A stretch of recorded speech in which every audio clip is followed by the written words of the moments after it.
C'est une vague d'émotion qui vient de s'emparer de la Corse. Le 21 mars dernier, on apprenait la mort d'Ivan Colonna, 3 semaines après son agression par un codétenu à la prison d'Arles, où il était incarcéré depuis 2013. Après 3 procès, celui qui était surnommé le berger de Cargès avait été condamné pour assassinat en relation avec une entreprise terroriste pour le meurtre du préfet Erignac en 1998. Placé sous le statut DPS, détenu particulièrement signalé, et qui concerne les prisonniers à risque, de violence ou encore d'évasion, Ivan Colonna n'a jamais pu purger sa peine dans une prison corse, comme le demandaient depuis plusieurs années ses proches. S'y estime même en février 2018 que Stéphanie, l'épouse d'Ivan Colonna, avait lors d'un déplacement d'Emmanuel Macron en Corse, interpellé le président de la République pour lui demander de nouveau que son mari soit transféré sur l'île de Beauté.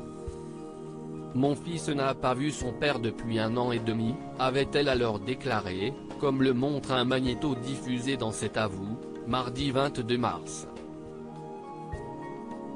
Que votre enfant puisse voir son père, que les personnes qui sont détenues dans notre pays puissent voir, ça fait partie des choses que nous allons assurer, lui avait alors répondu le chef de l'État.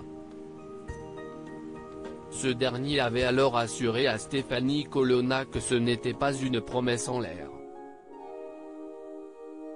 Combien d'enfants avait Ivan Colonna?